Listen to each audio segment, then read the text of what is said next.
Okay. So now I'll put it on one waveform. Let's do it again. Yeah. So go ahead and say something. Oh, my name is Stan. I work in a pizza shop. Hot buns. Hot buns. Hot buns. Hot buns. Buns. Let me say it. Hot buns. I was trying to match your level. Okay. Hot buns.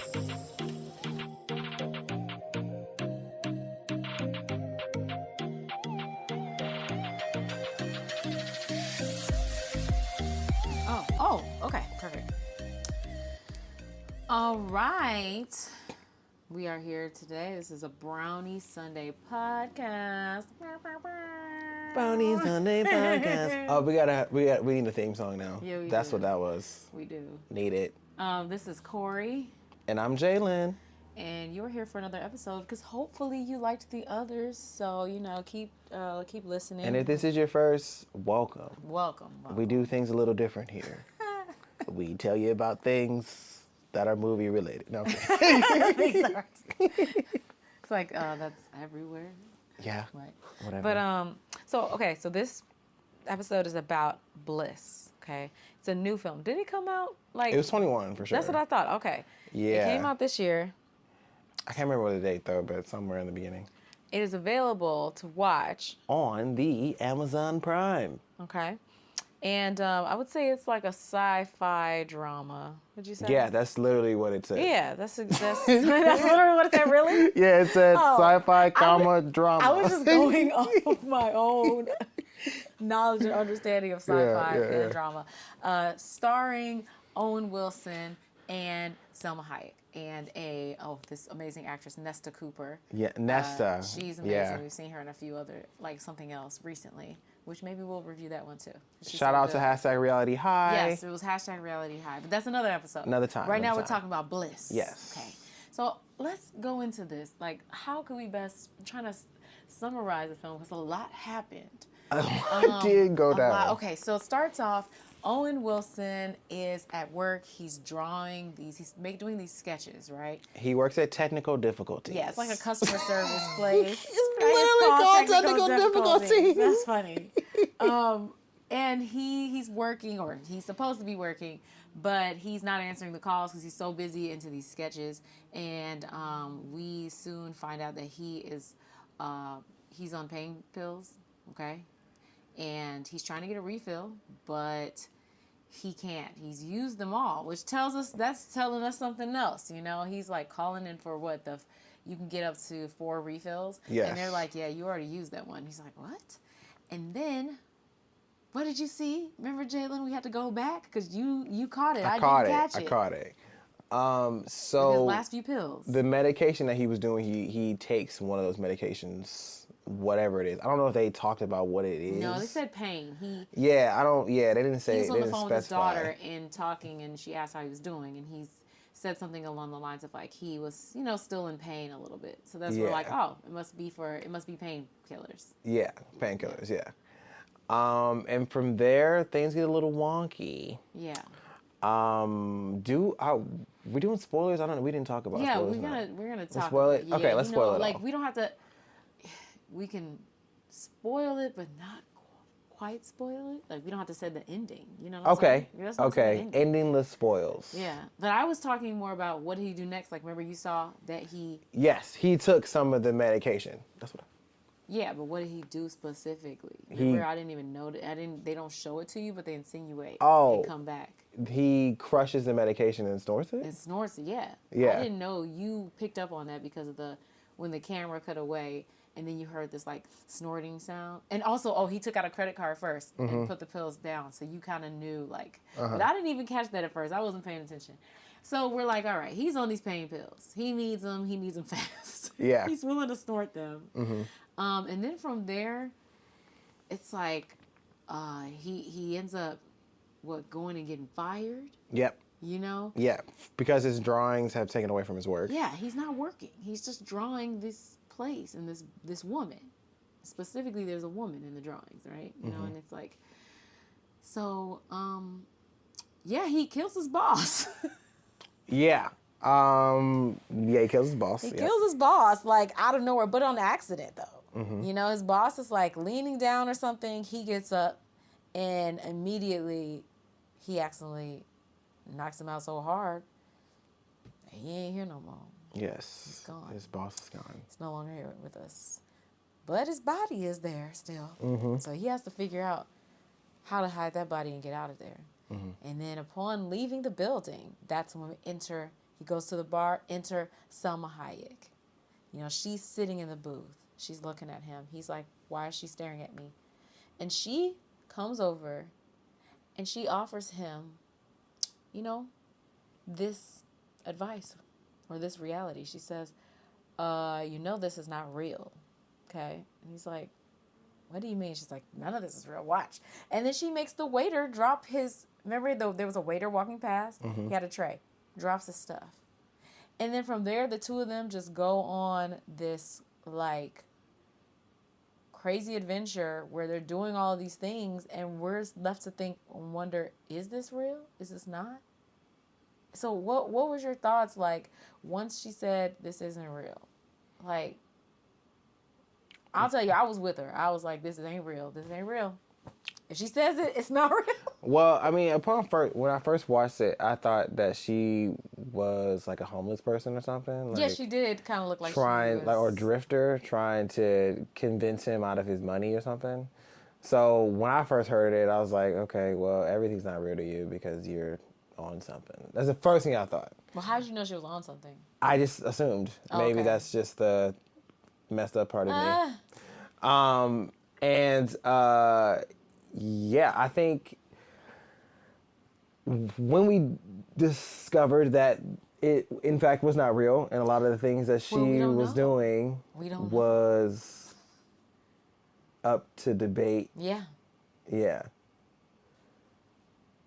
Well, I mean, let's talk about that. Yeah, well, because I say that when we discover a little later on in the film, well, actually, in the same time, she has him go get something from her ex-boyfriend, she claims, and it's like a little vial of pills, or crystals or gems, yeah, more so crystals. gems. It was crystals. She said, she called them yellow crystals. Yellow crystals, right. And Owen Wilson's just wants to, I guess he wants to be a team player. Goes and does his thing, comes back, and she tells him to go back and get some money, and he comes back again, and then she puts one of the little crystals in his drink.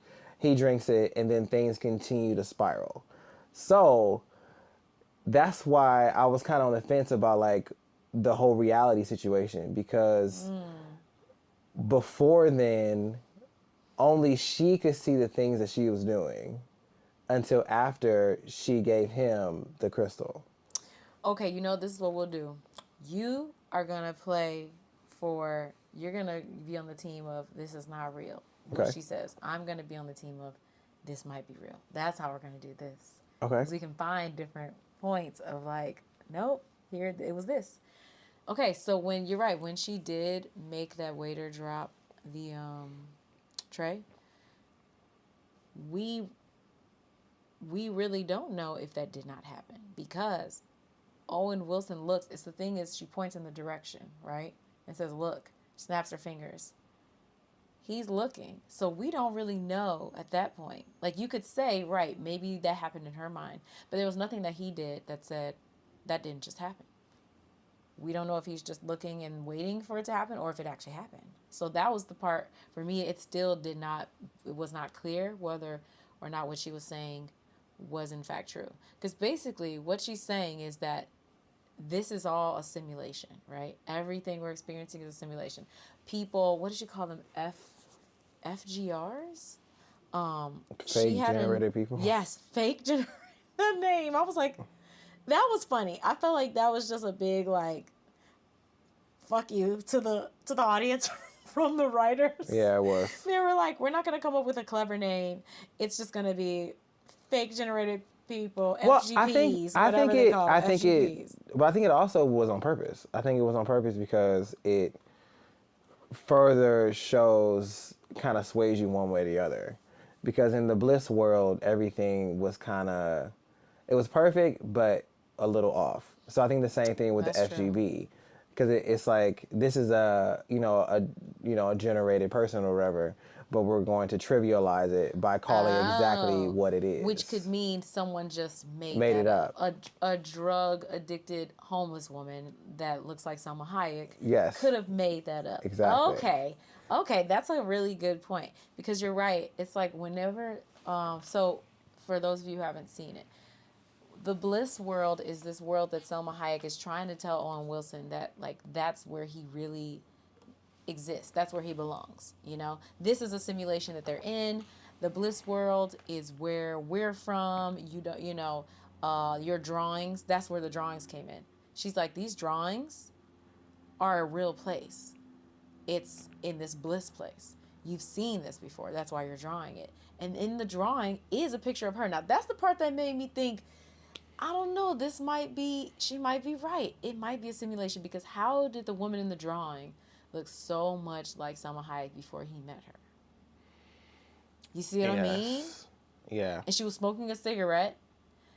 Salma Hayek smoking cigarettes. Mm-hmm. Homeless Salma Hayek was smoking cigarettes. Mm-hmm. So I started to go, wait homeless a minute. Salma Hayek was smoking cigarettes in Bliss. No, she was also smoking them in the simulation. Well, I'm talking about specifically the drawing. The drawing of the scene that he saw was in Bliss. It had occurred in Bliss. However, still, the woman looked like Selma that he drew, and she currently smoked cigarettes in the simulation as well. Yeah. So it was like, if they never met, how does he have these drawings of her? Because the buildings, let's say she lied. She'd have been like, when she said, oh, that's the Hotel Pleiades, and that's the observatory in the hotel. Mm-hmm. Like, yeah, let's just say, I'm not sure if he said it first or she said it, but, she gave it a name. That's what it was. She named it, so it became more concrete to him that she's saying this is an actual place. She knows the name of it. Maybe it really exists. And I was like, she could be just making that up. But it was the drawing for me, that it, like, looked like her. Mm-hmm. So that part tripped me up. But then I was wondering, does this bliss drug, make you more agreeable? Absolutely. Because some drugs, like if you do them with people, like you guys will kind of experience the same things. If one person says, oh, look, there's a giant frog, then everyone else, because it's an agreeable, if you really are friends and you feel like kin, to those people, your mind will also go along with it too and be like, yeah, I see the frog too, and you'll actually see it. Do you think maybe that's why it was so convincing that, everything they did together, that they were doing together and they were seeing it together? Yeah, that she was a shaman of sorts and kind of guided their experience. Yeah. And it's like, hey, you see this too, right? And he's like, yeah, I see it too. Like something like that. Oh, yeah. Like that. And he's just right. He's just agreeable. Like when people yawn. Yeah. If you're, like they say, you mirror each other's body language and things when you like someone or you agree with them. So when people yawn, like someone else will yawn, and it's usually a person that's maybe in agreement with them in some type of way. They're friends, or they get along well. Mm-hmm. And in contrast, people who don't really get along, let's say one person crosses their legs, the other person won't cross their legs. They're deliberately in their mind opposite of everything they do, so it starts to show in their body language. Like they won't mirror. When people like each other, they mirror. That's one way to tell if people are like friends, or if your date likes you, they'll mirror you. So maybe this drug is one of those types of drugs. Yeah, and I feel that Owen Wilson's character was ready for a change when he met Salma Hayek anyway, because he had just lost his job. We referenced the phone call he had in the beginning. We didn't really talk about it much. He was having a phone call with his daughter, and she was inviting him to her graduation. I believe high school. Yeah, and then to go to dinner afterwards. Yeah, yep. Yeah. And him and the wife have been divorced for a little while now, and he was kind of hesitant about going because of the whole, is she gonna be nice to me at the graduation? And it's about the daughter, right? So his family life had already crumbled, and his work life just crumbled, and he was possibly going to go to jail because of what he did to his boss. So when Salma Hayek comes in, it's like, hey, here's an out. Of course he's taking it. Of course. Not even a second thought. And the fact that, this just came to me, when we saw him do the pill in the beginning, who's to say that wasn't his last pill? Because he was already trying to get a refill. So I think it was. You That's think what it I'm saying. was? I think it was his last pill or last two, so that's why he ground it up, because he wanted to get the effects instantly. So then he was ready for something else, i.e., Q and Salma Hayek, because he was already out of the Salma. Yeah. That's okay. Please don't kill me. It's okay. I know she's a badass. She will kill me and find me and kill me. So I'm sorry. Lo siento, lo siento, lo siento. Recuerda. Anyway. Yeah, so I think he was ready. He's like, yeah, give me this new thing because I can't get any more pain pills. And so yeah, I excuse me, I completely agree with you with the agreeable part. Yeah, and do you remember how trippy it was too when, like you said, they just met. She gives him gets him a drink. She buys the drink with her ex-boyfriend's money, when he's passed out in the bathroom, and they drink, and she said, "Oh, this is what also made me think this is a simulation again," because she knew too much. Remember when she said to him, "Don't you need an alibi?" After he just left the office where he thinks he accidentally killed his boss. Mm-hmm. And you know how he hung him? Remember he hung him up like by his sleeves in the window? Yeah. I was like, how does she know he needs an alibi? Yeah. That he didn't take the drug. See? He hadn't taken, he took the Vicodin. I think it was Vicodin. He took the painkiller. Yeah. But he had not taken the crystal yet. And he already hears her say he needs an alibi. I just was like, I don't feel like he heard his mind, tricked him that she said that. Well, that whole situation seems like a trick later on because dude's alive. You know what I'm saying? That's what I'm saying, though. So then it makes me feel like, did he just come in there and like, hey, spill the beans to her while he was on the drug? Well, remember the way she explained it was that it's an FGP. It's a fake generated person. They just reboot the simulation. Just like the Matrix. When you kill one Agent Smith, another Agent Smith comes out. Like there's countless, limitless Agent Smiths. They can just do something at any point. That part made me really go, she's telling the truth. Because, maybe he died, but then they just rebooted him. But then there's also, later in the movie, you realize that every time they go to BLISS or something, or whatever, they wake up in the same place. In the simulation, they wake up in the same place. And when in the grit world, if it's fake, right? It's a simulation. It's in your simulation. Yeah. And my simulation is the BLISS place. Okay. Your simulation is the real world place. When they wake up there, they're always in the same place, right? Right. So it made me think that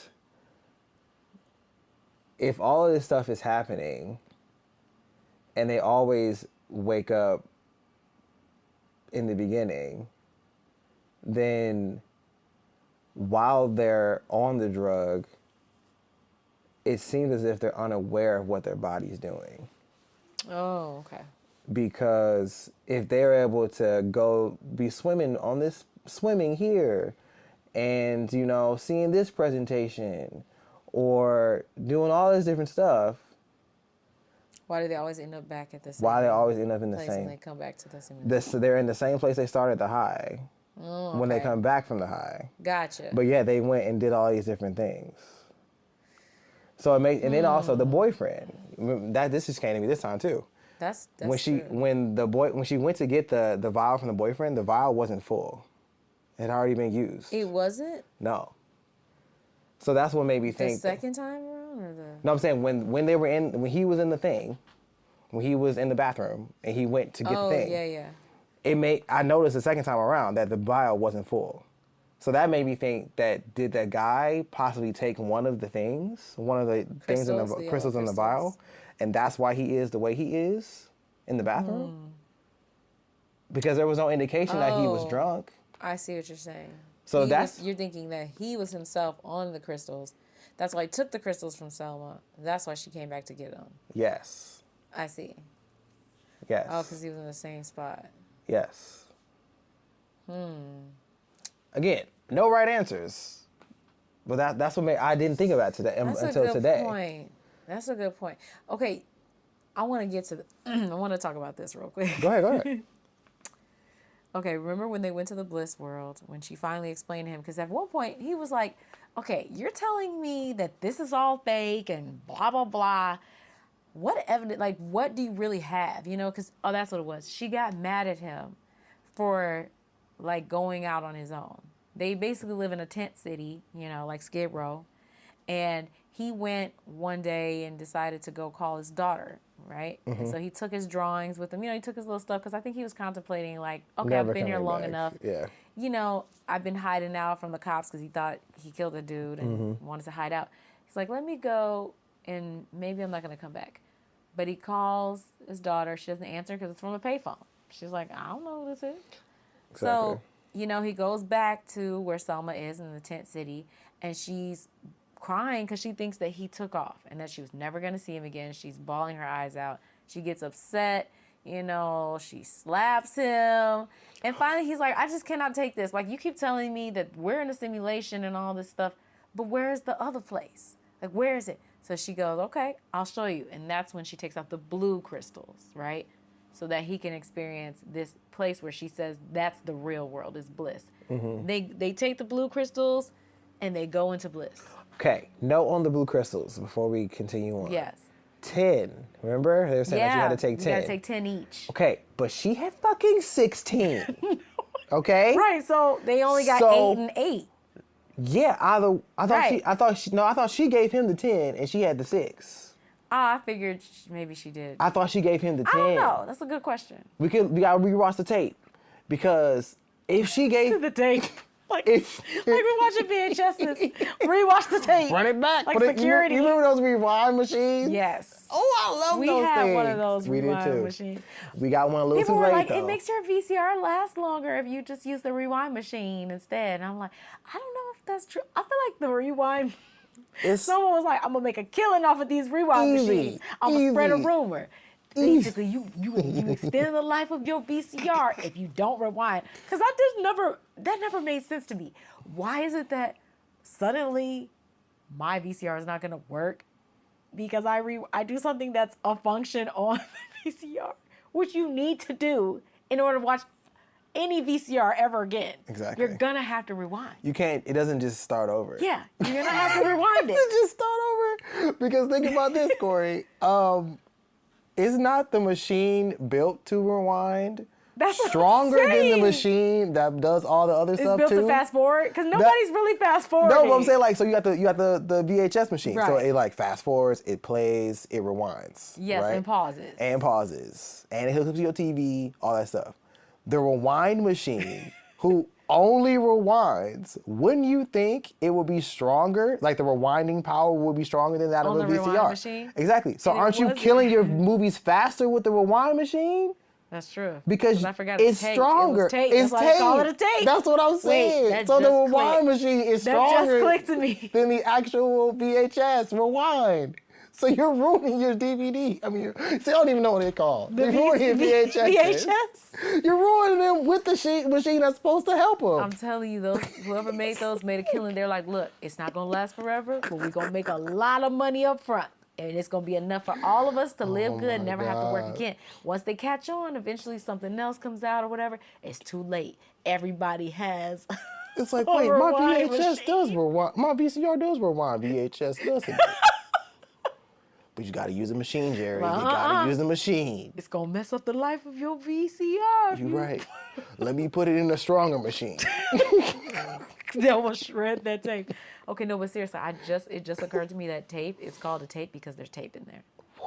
I thought it was just like, it's just called a tape. When you break enough of them, you know. It's just called a tape. You know what's on the inside. Yeah, I don't think I've ever broken one. I've broken them. Anyway. From rewinding it too much. Hand to God, real shit. I rewound one too much and it broke. So. That's funny. There's that. That was a trip down memory lane. Right down memory lane. That's what we're going to call that segment. So, as you were saying, they get to bliss. Yes. And so she said that there had to be 10. Right. In order for them to get there. But yet they both woke the fuck up in bliss. That's true. So They did. So I was like, But they had problems with that later, remember? well, that's because they stayed. Well, there was a... Oh. Remember, they weren't having no problems, and she was like, let's stay an extra day. He said that. He said that. He was like, I don't want to leave. Exactly. I don't want to go back to the tent because city. this is how beautiful it was, okay? Remember there was this beautiful... So we found out it was filmed in Croatia, this part. Yes. When they're living in the simulation, it's L.A., of course. Of course, down the street. All dirty and dark. I can honestly and probably like, find that alleyway. grimy. I can pick it It out. looked like pollution was just in the air. Everywhere. So Croatia, it looks like Croatia. It had this beautiful. Maybe What were wanna they in go. a canal kind of? It Oh was yeah, like a, yeah. And it looked like a port. Yeah, like a port or something. Yeah, something like that. It looked something like that. Yeah. The water is crystal blue. There are these beautiful, what was it, like hills or mountains? What was it? In the back, in the distance, there's this like, everything looks like ancient architecture, like ancient Greek or Roman architecture, right? You got the light colored stone and even the pool. Remember, it was just it wasn't a modern type of pool. It looked like stone, Yeah. you know, and it was a rectangular, and it was just rectangle. like, I loved that. I was surprised by how much I liked it. I was like, I actually would like a pool that looks like it's in a Greek gymnasium, Ooh. Gymnasium's a Greek word. Note it down. From now until forevermore. Just so pretty in their house, and then that same hotel Pleiades that was in his drawings. Basically, everything in his drawings was in the bliss world, right? They have this gorgeous house. Salma Hayek is not a homeless woman. She's Dr. Clemens, okay? She is working Clemens. on her this thesis or something where she takes people from the bliss world into the simulation in order to help them appreciate the bliss world better when they come back. Yeah. Because what we find out is in this bliss world, some guy discovered what, asteroid mining or something. Like basically they had, what was it, robotics. They had, what's it called, synthetic biology and asteroid mining. All made the earth rich, okay? Made everyone on earth rich. Base salary was $500,000. Remember? I was like, are you kidding me? And he was, whoever this guy is that discovered the asteroid mining was just giving money away, apparently. And everybody now has more than a livable wage and is living amazingly. Everyone's all, going to school and, getting extra degrees. And they're all like, thinking and, golden age. And so she was this doctor and everything was great. And she had this beautiful home with Owen Wilson, who was her love. And so this is the thing for me. Remember how she said, so this is, the simulation is for people, to appreciate her theory. Her thesis is that people need to experience the bad in order to appreciate the good. And that's why the simulation exists. So people from bliss can go experience the bad, and then she can test and ask them questions to see if they are actually more content.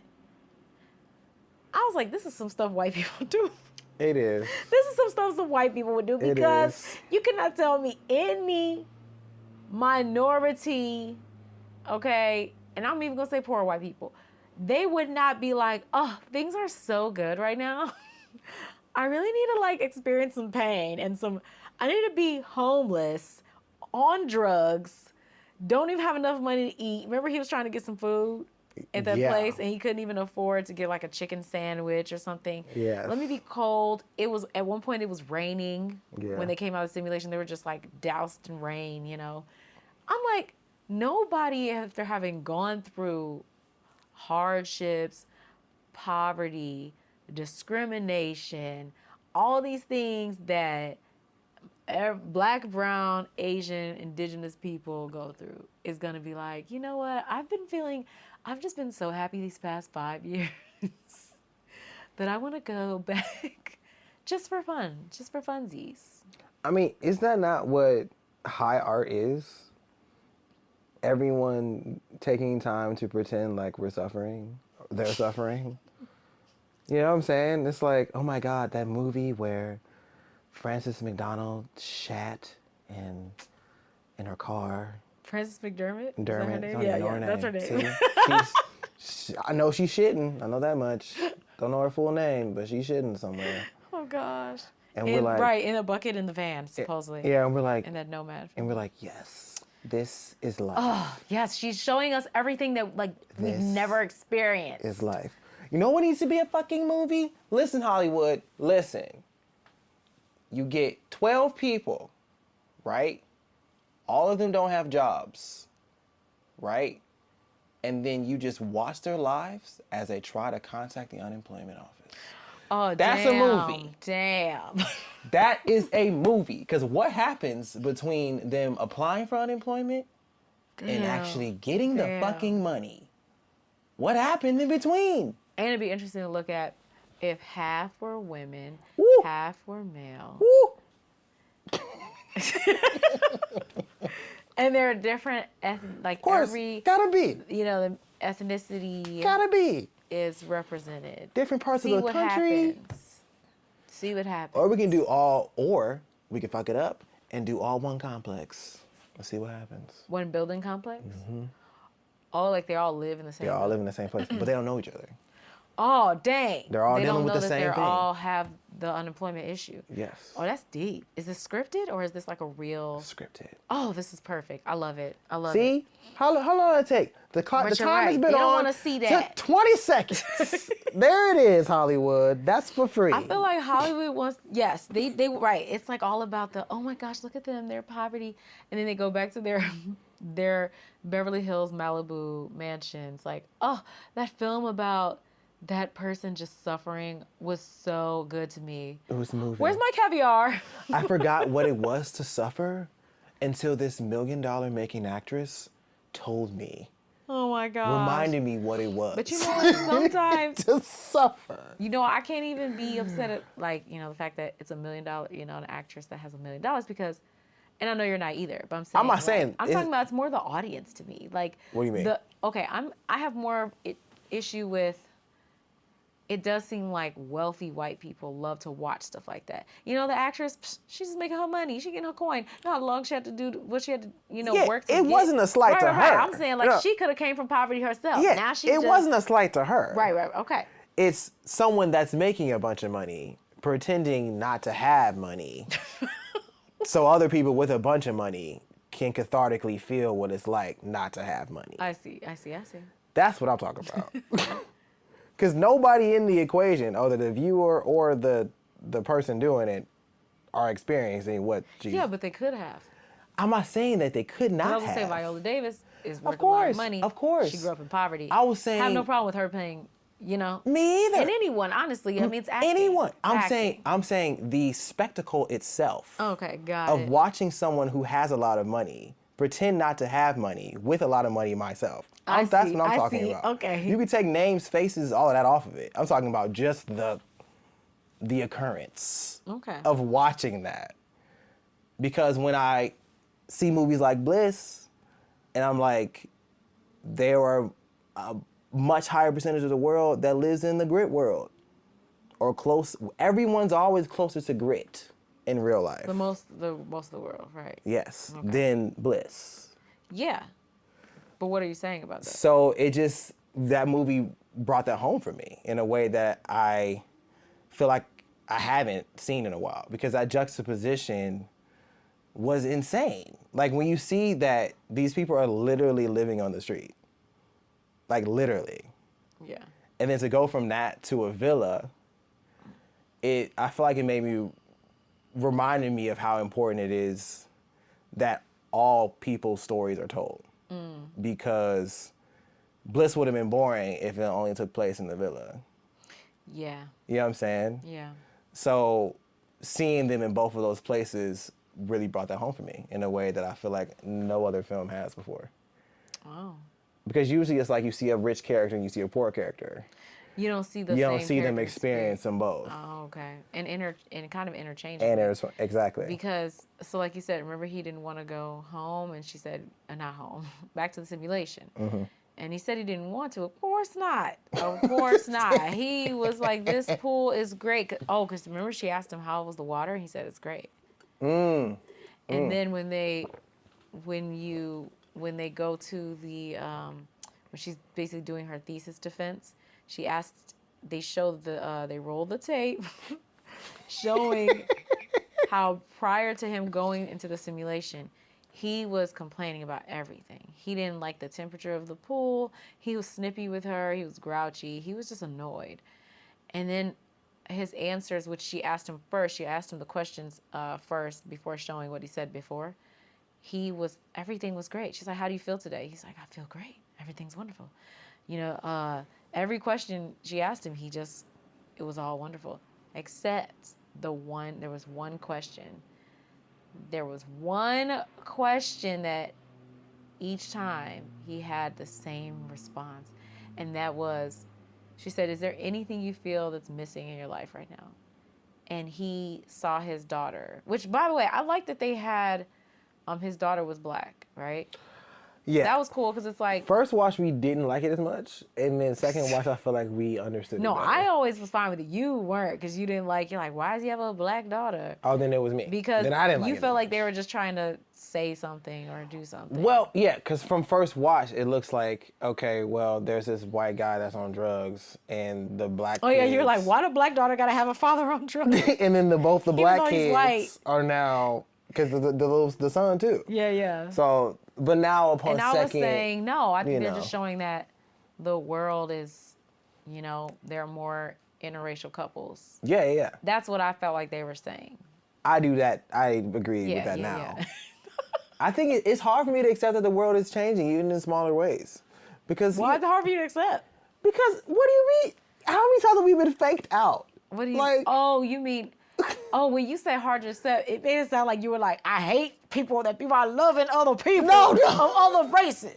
That's what it sounded like. No. When you say that, you said it's hard to accept. No. You mean you are still like in disbelief that it's finally becoming being seen. So I'm always on the defense. Okay. The fact that we're starting to see more interracial couples, biracial people and children on TV. And for the story not to be centered about that. About the fact that she is black and he's white. That's true. That she was just his daughter. Exactly. They never...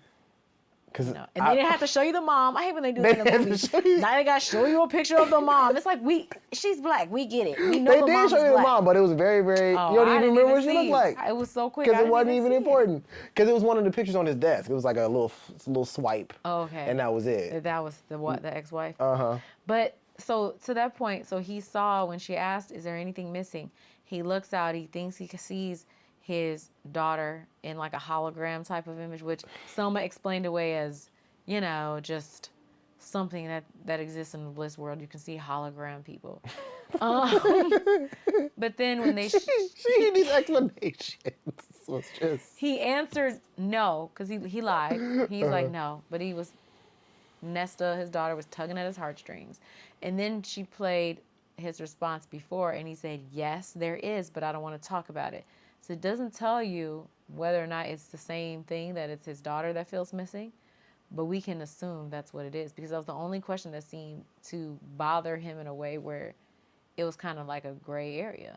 Yeah. Either he was super happy or he was not happy, but both, in those instances, he was like, something's missing. Exactly. And I love that right from that, they then had the daughter kind of come into his world.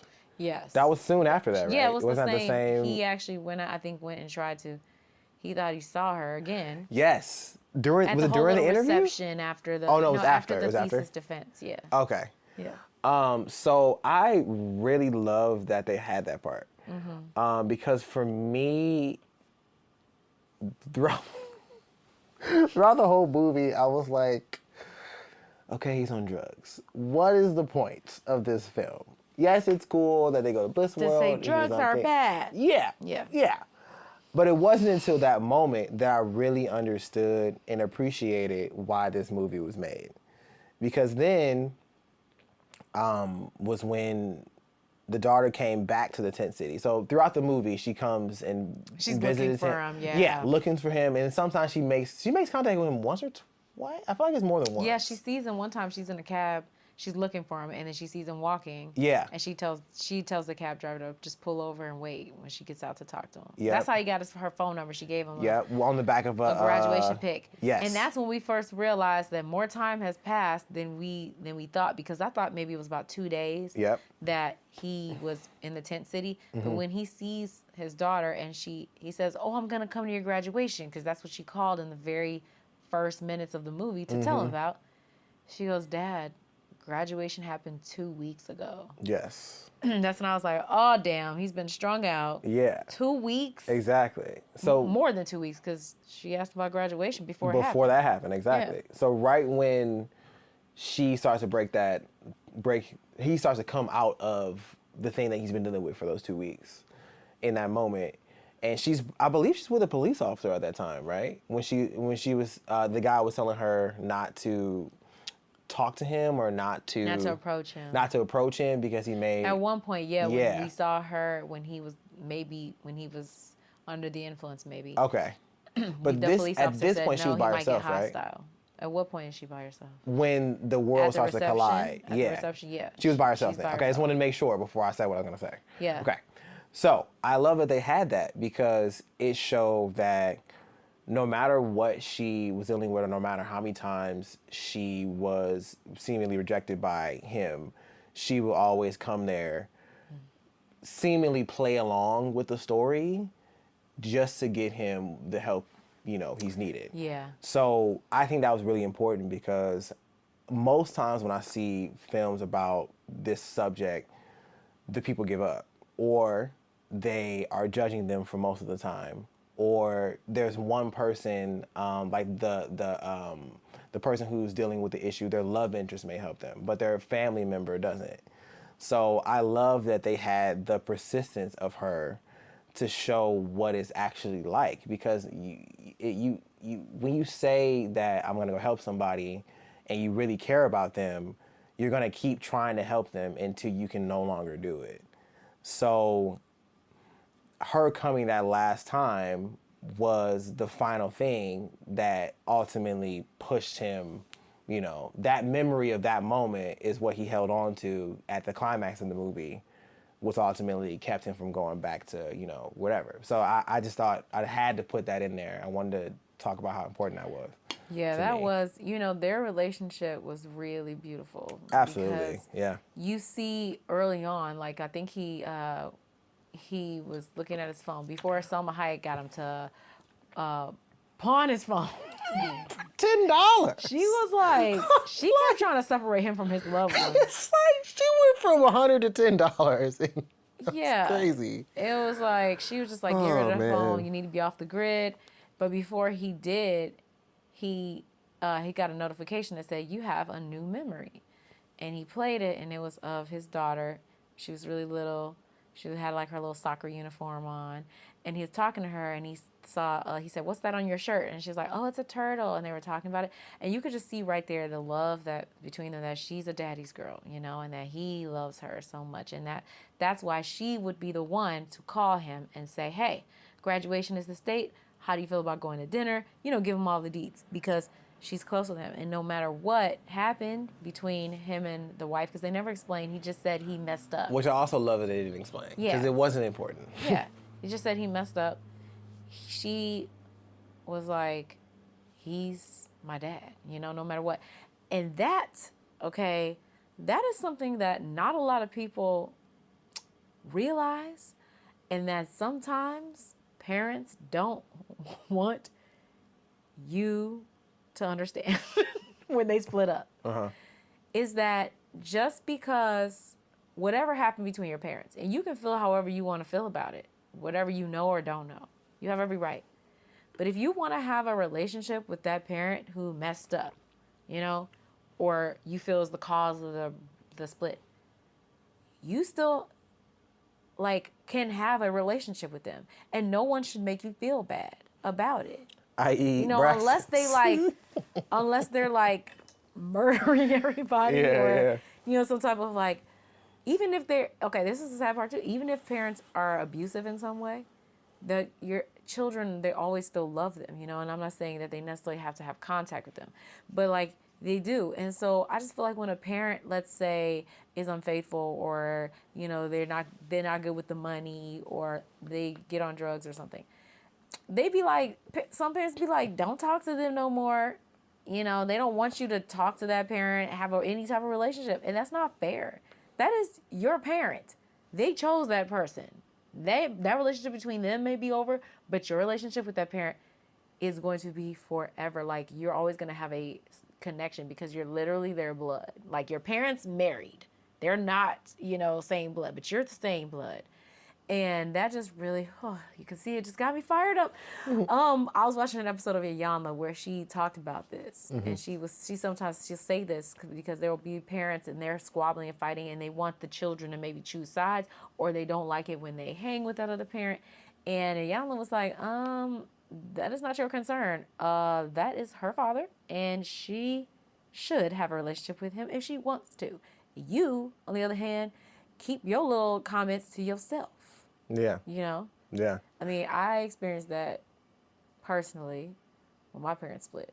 You know, my mom, she definitely said things that made me not really want to, made me upset at my dad for a while. But then when I got older, I was like, wait, they both were people, they're human, made mistakes. I love my daddy. I was put in a cone of silence. I don't know anything about anything with anyone ever. Sometimes things get leaked to me from family members, and I'm like, wow, that's fucked up. But outside of that, excuse me, a lot of things were kept under wraps. Okay, so hindsight, would you rather not know the things that happen, and like you said, things get leaked? You find out little bits and pieces? Or would you rather have a parent that you can obviously tell, you know, either through body language, or they roll their eyes, or they're like, I thought you was gonna see that movie with me. I could see the movie with another parent, and I don't have to go see every movie twice. I don't have to do it. I don't want to have to choose. Okay, you're gonna have a moment. I'm gonna chew it over with nothing because we don't have any sponsors. Yeah, what? I said you're gonna have a moment. I'm gonna chew it over with nothing because we don't have any sponsors. No, but would you rather not know things? Oh, or would you rather have a parent definitely speaking kind of negatively about the other, and I think just gotta deal with it? I think the negative one is better, just because when you don't know, your mind's always gonna make it worse. So I'd rather be like, oh, I know my parent has like stinky ass feet, and my other parent hates that, rather than being like, oh my God, is that murderer that never got out? Okay. Is that my parent? Like, No, I'm not talking about that drastic. Like what you said. I'm talking about what you said you experienced. You didn't really hear anything about. I know. I'm saying I would much rather have okay. the complaining. And have. Because at least the complaining I can address head on. At least, say something about it if something. Because when you have nothing, you have nothing. But you see, this is funny. I mean, it's always the grass is greener, because I would rather not know anything. And spiral? Like, and just spiral out of control? No, I mean, I just don't want to hear anything negative about the other parents. Oh. I don't want, if I say, oh, I'm going to go hang out with, But also, know that negative may be nothing about the other parent at all. Don't be like... But keep in mind, when you say you don't want to hear negative things, in my case, there's nothing. Not negative act like the other doesn't, or positive. They act like the other doesn't exist? Yes. Or they act like they never had...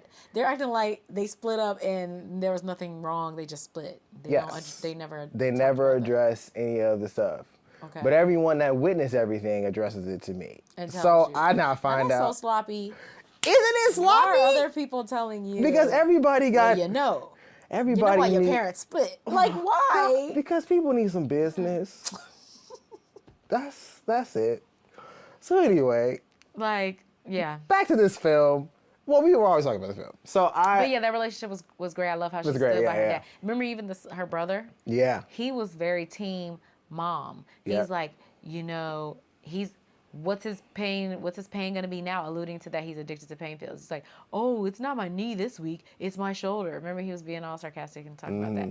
And she was like, remember, he's the one that taught you how to do X, Y, and Z. Hold on to that. Hold on to those memories. He's still our dad, Yeah. And I kind of get his point. Like, he's a mama's boy. It's always going to be worse for the opposite sex. That's He's just a how it mama's boy, is. so he like totally agrees with his mom. Yeah. She's daddy's girl. She's like, hey, love dad. But see, I just hate it when it's so one-sided. Like in the case with the son, he's mad at his dad. He supports his mom. The daughter, she is not mad at her mom. She supports her mom and her dad. Well, you also got I to. Oh, sorry. Go ahead. Yeah, no, that's it. I was gonna think. I know that the son is older. Yeah, he is older. So because he's older, he has more memories of the bad than the daughter does. I see. So that was the only reason that I was okay with how he was, just because he may have actually seen whatever broke them up and be able to remember it point blank. Like, yeah, you may have been asleep, or yeah, you may have been doing X, Y, and Z, but I saw him leave. You know what I'm saying? So it's like, See, I feel like for me and you, it's the opposite. Like, we saw more of the good times, and then when we went away to college, our siblings saw the rough times when Yeah. things started to unravel, I agree. and so they have more memories of the not so good times. I agree. I Yeah. 1000% agree. And yeah, yeah, I loved their relationship and how, like you said, she always constantly was looking for. Remember, she was going to different motels, showing like a picture, saying, "Have you seen him?" Like she was really out there on these LA streets trying to find him. The fact that she even ran into him in the cab. Yeah. I mean, saw him walking on the street. Yeah. Remember how jacked up it was when the son saw him trying to buy some food at that fast food place and he didn't have enough money. Oh, he And didn't have him? he saw him and did not even after Owen Wilson left, he didn't say to his friends, "Oh, hey, just a second, I'll be right back." Because I could understand. I was like, maybe he's embarrassed because his dad comes in, he's like strung out, or he looks homeless. Maybe he's embarrassed. He's still 20 something. I could maybe see that, but he didn't even go out and try to find him after the fact. Yeah. A random fast food worker was the one who ended up giving him the leftovers or the Yeah. food that they said, we're going to have to throw out at the end of the night anyway. The So son didn't even help him. What do you think the movie was saying about families then, in relation to people that are addicted? Because we see both sides of it, and I'm not saying either one is right or wrong. That's a great question. But I just was wondering what you think about like the movie's overall message on that. Well, I think what's saying, for sure, is that it can tear families apart. Because Absolutely. I suspect that that's what he meant when he said he messed up, was that he got addicted to pain pills and things, started to unwind in his marriage and in the family, like, life. And that people are going to have different feelings and reactions. The daughter had more empathy, she wanted to help. The son wanted to have nothing to do with him. He saw him as probably failing the family. So he didn't Absolutely. want anything so it's like people have different responses to when someone is going through that. I think that's kind of what it was highlighting. What I do you think so too. I think that the movie did a great job of showing both sides respectfully and honorably, because I don't feel that the brother was a villain in this, even though he did what he did. Right. I still don't feel like He was wasn't a a villain. villain. Right. You know what I'm saying? So that was on purpose. They crafted that. That's something that's not, you don't just fall into. You know what I'm saying? Because like, if you take the way it's written, he's a villain. But because of the way they directed him and kind of how they shaped his, vibe. Yeah, you can understand why he... Exactly. I can understand it too. I ain't down with your dad is on the street and you're not even gonna walk over and just drop a $5 bill and be like, Oh, yeah, of course not. what do you want to eat? You don't even have to acknowledge that he's your dad. You can be like, what do you want? A number 3, do you want curly fries or do you want steak fries? Oh my God. Cool. Curly versus steak. Here you go. Age-old questions. But yeah, he didn't do that, so I was like, But okay, so I guess I'm trying to see if I had any final things. So what is our final, like, analysis? Do you believe that bliss is real or the simulation is real? I believe the simulation is real, still. Okay. After all of our stuff, I think the simulation is real. As much as I want bliss to be real, I will say that. I know, because Bliss was amazing. Remember they Right? were eating that food? You saw the salmon Oh, and yeah. like the arugula. All the Or fixings. there was a spring mix. Remember the robot arm was like Cooking. dolloping a little bit Yeah. of like honey onto a plate for dessert. It looked like some type of berries and cream or something like Yes, they that. didn't even cook their own dessert. No, I mean, cook anymore at Yeah, all. I would love that. Yeah. That's what I would love about the A Bliss. dream, a dream. But yeah, I don't know. I'm still torn, honestly. I don't know. Every time I watch it, I think one way or the other. The first time I watched it, I thought Bliss is not real. Second time, I was like, I mean, that's a good movie. I don't know. So, we need more of these movies, Hollywood, because Yeah, it was a really good one. I enjoyed, using my brain. And also now I want to go to Croatia. I do want to go to Croatia as well. My sister has been, and she said it was beautiful. It sounds fun. I did some research on Croatia. You did? Yeah, for a character I was writing. I did some research on their basketball team. Oh my gosh. The Croatian basketball team. So yeah, I think that's it. That's it pretty much. So Yeah. Bliss. And yeah, I'm choosing to live in the Bliss world though, if there was an option. Of I mean, course. obviously if I have to have I'm not kids. gonna choose I'm not the gonna leave the streets. kids in the see that was the thing. He Leave didn't want to the leave kids. his daughter in the simulation. Yeah. It's the only reason why he came back, I feel. Yeah. He didn't want to leave her. But yeah, if I don't have kids and I could go with you to Bliss, I'm in Bliss. Peace. I'm definitely gonna choose the streets. Okay. And on that note, follow me at Jalen Eason and Follow me at Corey Monroe. We also have our Instagram, which Brownie is Sunday Brownie Sunday. podcast. Sunday is spelled like the day. Yes. So Brownie Sunday spelled like the day podcast. We'll also put it in the description, Yeah, just so people okay. have it. All right, folks. Until next time, have a great one. Enjoy your week and follow your bliss. Find your bliss. Where is it?